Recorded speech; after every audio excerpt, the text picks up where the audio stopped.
শরণার্থীদের সংখ্যা ক্রমেই বাড়তে থাকায় মানুষের খাবার জোগাতে হিমশিম খাচ্ছে জার্মানির ফুড ব্যাংকগুলো। ইউক্রেন যুদ্ধ শুরু হওয়ার পর থেকে এসব ফুড ব্যাংকের উপর নির্ভর করা মানুষের সংখ্যা বেড়েছে 50%। চ্যান্সেলর ওলাফ শোলস খাদ্যপণ্যের উপর মূল্য সংযোজন কর বা ভ্যাট কমানোর পরামর্শ দিলেও অলাভজনক সংস্থাগুলো বলছে সমস্যা সমাধানের জন্য এই পদক্ষেপ যথেষ্ট নয়।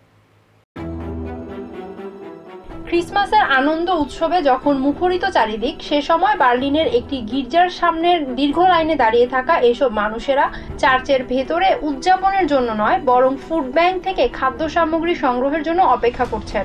লাইনে দাঁড়ানো পেনশনভোগী একজন এমন পরিস্থিতি নিয়ে তার ক্ষোভ জানান। জার্মানি জুড়ে 1000-এর মতো ফুড ব্যাংক রয়েছে। এসব ফুড ব্যাংক সুপারমার্কেটগুলো থেকে অবিকৃত খাদ্য সামগ্রী সংগ্রহ করে এবং স্বল্প মূল্যে অভাবী মানুষদের কাছে বিক্রি করে থাকে। তবে এবছর ফুড ব্যাংকগুলোতে খাদ্য সামগ্রীর ঘাটতির কারণে অনেক মানুষকেই খালি হাতে ফিরতে হয়েছে। ফুড ব্যাংকের একজন স্বেচ্ছাসেবী বলেন, শরণার্থীদের চাপ বাড়ছে। এবছর জার্মানির প্রায় 60% ফুড ব্যাংকে তাদের গ্রাহকদের খাদ্যপণ্য সরবরাহ করতে হয়েছে। প্রতিষ্ঠানগুলো বর্তমানে প্রায় 1.6 মিলিয়ন মানুষকে খাদ্য সহায়তা দিয়েছে, যা ইউক্রেন যুদ্ধ শুরুর পর থেকে 50% বৃদ্ধি পেয়েছে। কয়েক বছর ধরে খাদ্যের উচ্চমূল্য জার্মানির জন্য একটি গুরুত্বপূর্ণ বিষয় হয়ে দাঁড়িয়েছে। দেশটির অনেক পরিবার অতিরিক্ত দামের কারণে খাদ্য সামগ্রী ক্রয়ে হিমশিম খাচ্ছে। জার্মানির তত্ত্বাবধায়ক চ্যান্সেলর ওলাফ শোলস এই সমস্যা সমাধানে খাদ্যপণ্যের ওপর 5 থেকে 7% পর্যন্ত ভ্যাট কমানোর পরিকল্পনার কথা জানিয়েছেন।